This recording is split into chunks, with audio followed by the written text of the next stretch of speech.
안녕하세요. 오늘은 흡연하시는 분들에게 도움이 될 수 있는 보충제에 대해서 이야기해 보려고 합니다. 담배를 끊으시는 게, 금연을 하시는 게 건강에 가장 좋겠지만 금연을 할 수 없는 분들, 그런 분들에게도 조금이나마 건강상 도움이 될 수 있도록 내용 준비해 봤고요. 담배 케이스 보시면 경고 문구들이 적혀 있고 또 사진도 들어있고 해서 다 잘 알고 계시겠지만 담배가 위험한 이유는 암 발병 확률을 높인다는 거예요. 통계에 따르면 흡연하시는 분들은 비흡연자에 비해서 폐암 발생률이 15배에서 30배까지도 높아질 수 있다고 해요. 무려 60여 종의 화학 물질들과 카드뮴, 납, 그리고 알루미늄과 같은 이런 중금속 물질들이 다량 함유되어 있어요. 미국의 건강 분야 인플루언서로 활동하고 계시면서 영양학 박사님이신 론다 패트릭 박사님께서 존스홉킨스 대학의 제드페이 박사님하고 인터뷰했던 내용을 보시면 흡연하는 분들에게 가장 추천하는 채소를 브로콜리 중에서도 브로콜리 새싹을 가장 추천을 하시는데요. 십자가 채소를 4.5인분 하루에 먹는 사람은 2.5인분 하루에 먹는 사람에 비해서 폐암 발병률을 55%까지 낮출 수 있다라고 하는 연구가 있어요. 이렇게 암 발병률을 낮출 수 있는 십자가 채소 안에 들어있는 유효 성분의 이름이 설포라판이에요.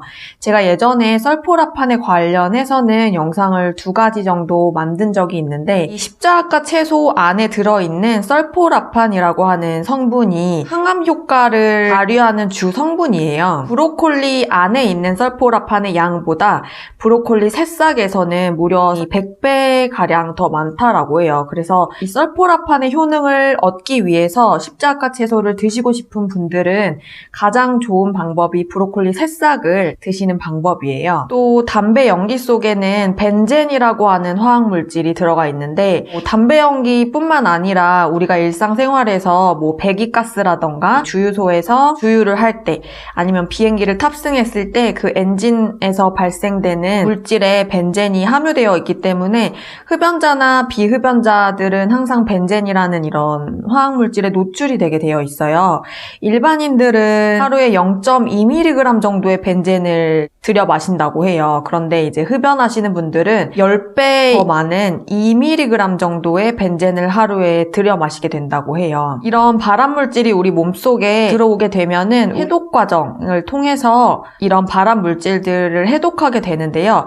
이 설포라판은 해독 기능을 더욱 강화시켜주는 역할을 하기 때문에 특히 흡연을 하시는 분들은 해독에 도움이 되는 보충제를 함께 섭취해 주시면 훨씬 도움이 되겠죠. 존스홉킨스 대학에서 했던 연구를 한 가지 소개해드리면 간암 발병률이 높고 산업화로 인해서 대기오염이 극심한 중국 치둥시에서 있었던 한 연구예요. 치둥시의 시민 300명을 대상으로 3개월간 설포라판을 제공했을 때 소변에서 배출되는 벤젠의 양을 측정하는 실험이었는데요. 설포라판을 복용을 한 첫째 날부터 소변에서 벤젠의 검출량이 급격하게 증가를 했고 3개월 동안 소변에서 배출되는 벤젠의 양이 61%가량 증가했다고 합니다. 또 설포라판은 담배 연기 속에 들어있는 카드뮴과 같은 이런 중금속들을 해독해주고 배출하는 데 도움을 줄 수 있어요. 담배 한 개 피에는 대략 1에서 2 마이크로그램 정도의 카드뮴이 함유되어 있다고 해요. 그래서 흡연하는 분들은 흡연하지 않는 분들에 비해서 체내 카드뮴 양이 2배 정도 많다라고 하는데 수은이나 납이나 카드뮴과 같은 이런 중금속들은 체내에서 글루타치온과 결합이 돼서 체외로 배출이 되게 돼요. 제가 지난번 영상에서 소개해드렸듯이 글루타치온을 직접 복용하시는 것보다는 이 설포라판을 복용했을 때 체내 글루타치온의 농도가 일주일 새에 32% 정도 늘어난다라고 해요. 이 외에도 많은 실험에서 설포라판이 중금속으로부터 우리 몸을 해독시켜주고 세포들을 보호해준다라고 하는 연구 결과들이 있습니다. 그렇다면은 이 설포라판을 어떻게 하면 현명하게 우리가 이 체내에 만들어낼 수 있을지 알려드릴게요. 설포라판 섭취 방법에 대해서 자세하게 다룬 영상이 있으니까 그 영상 참고해 보셔도 좋고요. 간단하게 말씀드리면 설포라판 자체는 실온에서 굉장히 불안정하기 때문에 우리가 설포라판을 그대로 복용할 수 있는 영양제는 국내에서는 없다고 알고 계시면 돼요. 그래서 우리가 설포라판의 효능을 누리기 위해서는 이 설포라판의 전구 물질인 글루코라파닌과 미로신 아제라고 하는 효소를 복용을 함으로써 체내에서 이 둘의 합성으로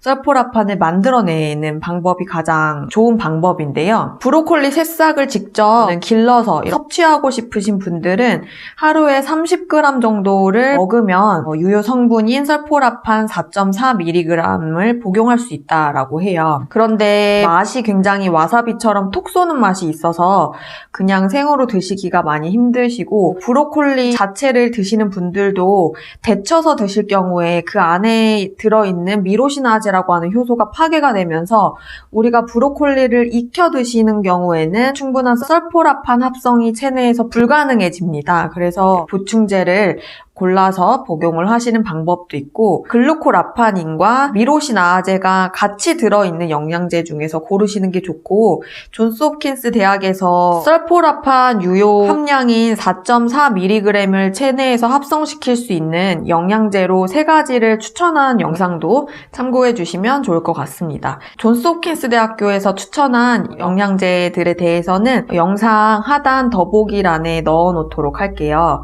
여기까지 흡연을 하시는 분들에게 도움이 될 수 있는 보충제에 대한 영상이었고요. 담배 피우시는 분들에게 조금이나마 도움이 되었으면 좋겠습니다. 우리는 또 다음 영상에서 만날게요. 안녕!